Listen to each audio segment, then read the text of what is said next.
राधे राधे। स्वागत है आप सबका आपके अपने चैनल निष्ठा कथा कहानी पर। आप हमारे चैनल पर रामचरितमानस की कथा सुन रहे हैं। मैं ये संपूर्ण रामचरितमानस आपको अध्याय रूप में सुना रही हूँ। उम्मीद करती हूँ कि ये अध्याय और ये वीडियो आपको अच्छे लग रहे होंगे। अगर वीडियो अच्छा लगे तो वीडियो को लाइक और शेयर ज़रूर करिएगा, और अगर आप हमारे चैनल पर नए हैं तो चैनल को सब्सक्राइब करिएगा। तो चलिए अब सुनते हैं आगे का अध्याय। नाम ही के प्रसाद से शिवजी अविनाशी हैं और अमंगल वेश वाले होने पर भी मंगल की राशि हैं। शुकदेव जी और सनकादि सिद्ध मुनि योगीगण नाम के ही प्रसाद से ब्रह्मानंद को भोगते हैं। नारद जी ने नाम के प्रताप को जाना है। हरि सारे संसार को प्यारे हैं, हरि को हर प्यारे हैं, और आप श्री नारद जी हरि और हर दोनों को प्रिय हैं। नाम के जपने से प्रभु ने कृपा की, जिससे प्रहलाद भक्त शिरोमणि हो गए। ध्रुव जी ने ग्लानि से विमाता के वचनों से दुखी होकर सकाम भाव से हरि नाम को जपा और उसके प्रताप से अचल अनुपम स्थान ध्रुवलोक को प्राप्त किया। हनुमान जी ने पवित्र नाम का स्मरण करके श्री राम जी को अपने वश में कर रखा है। नीच, अजामिल, गज और गणिका भी श्री हरि के नाम के प्रभाव से मुक्त हो गए। मैं नाम की बड़ाई कहाँ तक कहूँ। राम भी नाम के गुणों को नहीं गा सकते। कलयुग में राम का नाम कल्पतरु और कल्याण का निवास है, जिसको स्मरण करने से भांग सा तुलसीदास तुलसी के समान पवित्र हो गया। चारों युगों में, तीनों कालों में और तीनों लोकों में नाम को जपकर जीव शोक रहित हुए हैं। वेद, पुराण और संतों का मत यही है कि समस्त पुण्यों का फल श्री राम जी में प्रेम होना है। पहले सतयुग में ध्यान से, दूसरे त्रेता युग में यज्ञ से और द्वापर में पूजन से भगवान प्रसन्न होते हैं। परंतु कलयुग केवल पाप की जड़ और मलिन है। इसमें मनुष्यों का मन पाप रूपी समुद्र में मछली बना हुआ है, अर्थात पाप से कभी अलग होना ही नहीं चाहता। इससे ध्यान, यज्ञ और पूजन नहीं बन सकते।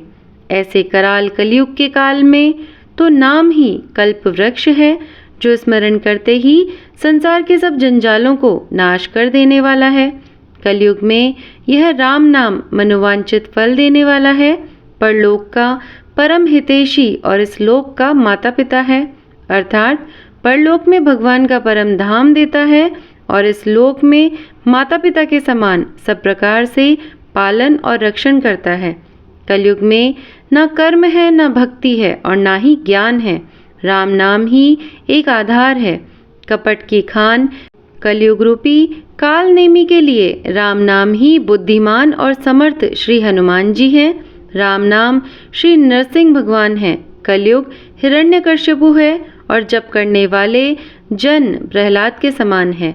यह राम नाम देवताओं के शत्रु कलयुग रूपी दैत्य को मारकर जप करने वालों की रक्षा करेगा।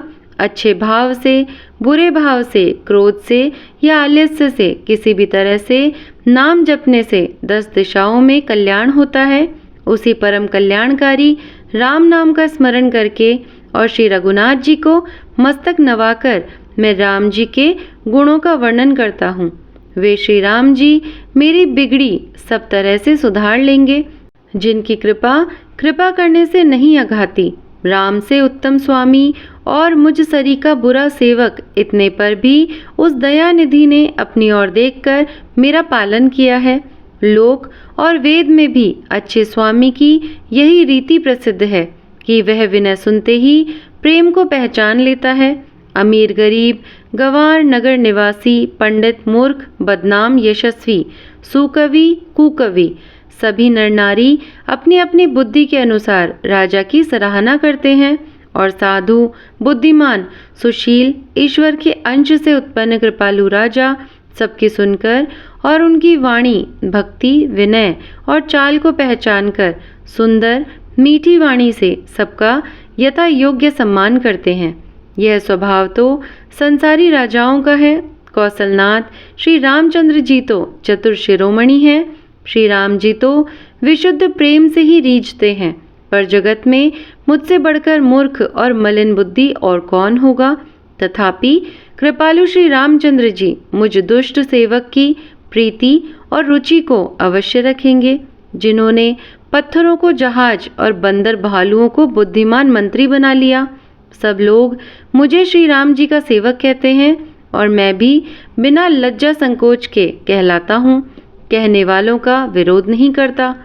कृपालु श्री राम जी इस निंदा को सहते हैं कि श्री सीतानाथ जी जैसे स्वामी का तुलसीदास सा सेवक है।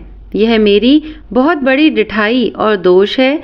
मेरे पाप को सुनकर नरक ने भी नाक सिकोड़ ली है, अर्थात नरक में भी मेरे लिए कोई ठोर नहीं है। यह समझकर मुझे अपने ही कल्पित डर से डर हो रहा है, किंतु भगवान श्री रामचंद्र जी ने तो स्वप्न में भी इस पर मेरे डिठाई और दोष पर ध्यान नहीं दिया, वरन मेरे प्रभु श्री रामचंद्र जी ने तो इस बात को सुनकर, देखकर और अपने सुचित रूपी चक्षु से निरीक्षण कर मेरी भक्ति और बुद्धि की सराहना की है।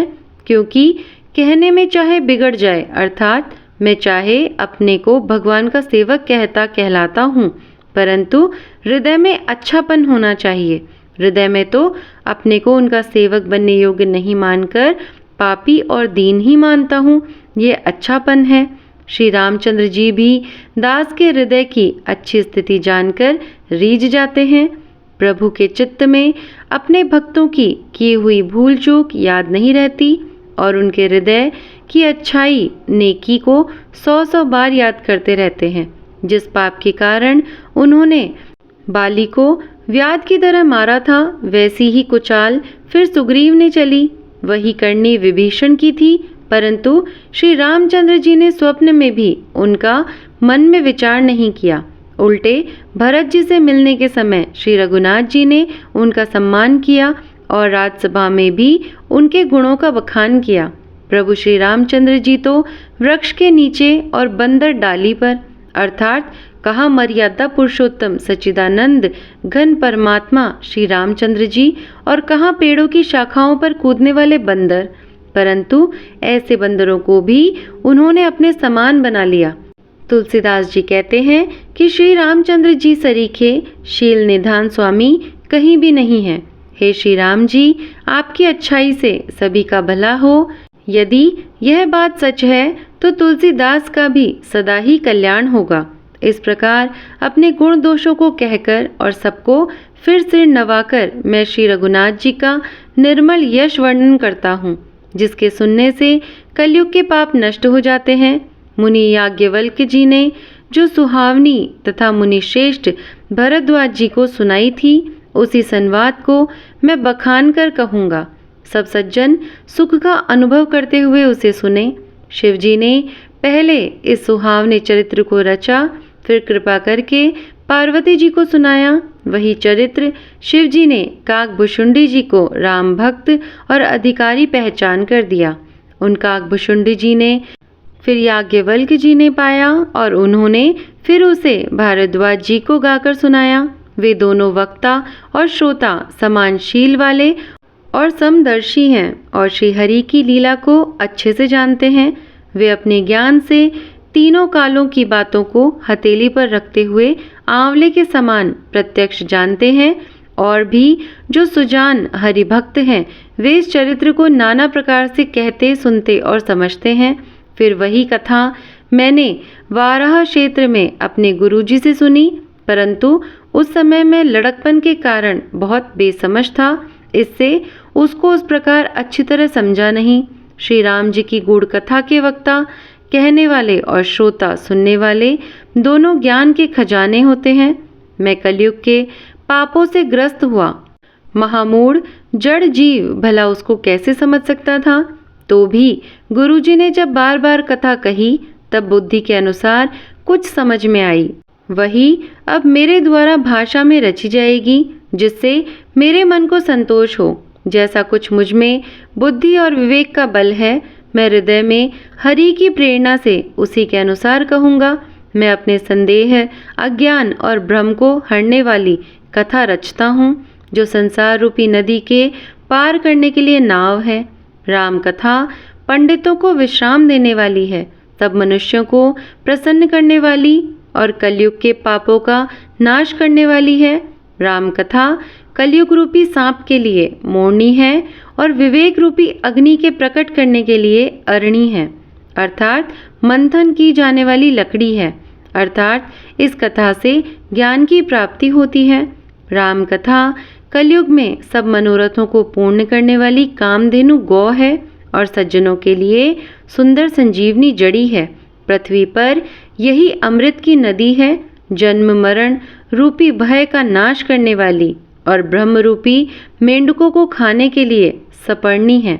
यह राम कथा असुरों की सेना के समान नरकों का नाश करने वाली और साधु रूप देवताओं के कुल का हित करने वाली पार्वती है। यह संत समाज रूपी क्षीर समुद्र के लिए लक्ष्मी जी के समान है और संपूर्ण विश्व का भार उठाने में अचल पृथ्वी के समान है। यमदूतों के मुख पर कालिक लगाने के लिए यह जगत में यमुना जी के समान है और जीवों को मुक्ति देने के लिए मानो काशी ही है। यह श्री राम जी को पवित्र तुलसी के समान प्रिय है और तुलसीदास के लिए हुलसी तुलसीदास जी की माता के समान हृदय से हित करने वाली है। यह राम कथा शिव जी को नर्मदा जी के समान प्यारी है। यह सब सिद्धियों की तथा सुख संपत्ति की राशि है। सद्गुण रूपी देवताओं के उत्पन्न और पालन पोषण करने के लिए माता अदिति के समान है। श्री रघुनाथ जी की भक्ति और प्रेम की परम सीमा सी है। तुलसीदास जी कहते हैं कि राम कथा मंदाकिनी नदी है, सुंदर चित्त चित्रकूट है और सुंदर स्नेह ही वन है जिसमें श्री सीताराम जी विहार करते हैं। श्री रामचंद्र जी का चरित्र सुंदर चिंतामणि है और संतों की सुबुद्धि रूपी स्त्री का सुंदर श्रृंगार है। श्री रामचंद्र जी के गुण समूह जगत का कल्याण करने वाले और मुक्ति, धन, धर्म और परम धाम के देने वाले हैं। ज्ञान, वैराग्य और योग के लिए सद्गुरु हैं और संसार रूपी भयंकर रोग का नाश करने के लिए देवताओं के वैद्य अश्विनी कुमार के समान हैं। ये सीताराम जी के प्रेम के उत्पन्न करने के लिए माता पिता हैं और संपूर्ण व्रत, धर्म और नियमों के बीज हैं। पाप, संताप और शोक का नाश करने वाले तथा इस लोक और परलोक के प्रिय पालन करने वाले, विचार रूपी राजा के शूरवीर मंत्री और लोभ रूपी अपार समुद्र के सोखने के लिए अगस्त्य मुनि हैं।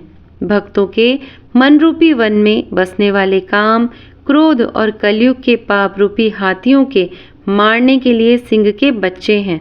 शिव जी के पूज्य और प्रियतम अतिथि हैं और दरिद्रता रूपी दावा नल के बुझाने के लिए कामना पूर्ण करने वाले मेघ हैं।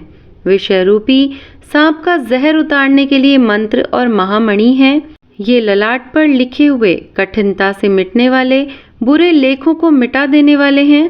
अज्ञान रूपी अंधकार के हरण करने के लिए सूर्य किरणों के समान और सेवक रूपी धान के पालन करने में मेघ के समान हैं।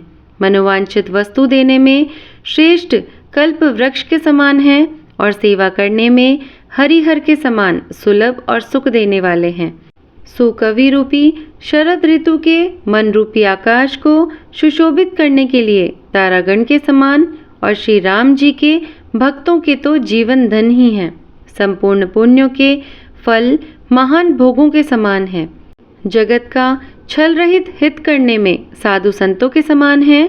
सेवकों के मन रूपी मान सरोवर के लिए हंस के समान और पवित्र करने में गंगा जी की तरंग मालाओं के समान है। श्री राम जी के गुणों के समूह है कुमार्ग, कुतर्क, कुचाल और कलयुग के कपट, दंभ और पाखंड के जलाने के लिए वैसे ही हैं जैसे ईंधन के लिए प्रचंड अग्नि। रामचरित्र पूर्णिमा के चंद्रमा की किरणों के समान सभी को सुख देने वाले हैं, परंतु सज्जन रूपी कुमुदनी और चकोर के चित्त के लिए तो विशेष हितकारी और महान लाभदायक है। जिस प्रकार श्री पार्वती जी ने श्री शिव जी से प्रश्न किया और जिस प्रकार से श्री शिव जी ने विस्तार से उसका उत्तर कहा, वह सब कारण मैं विचित्र कथा की रचना करके गाकर कहूँगा।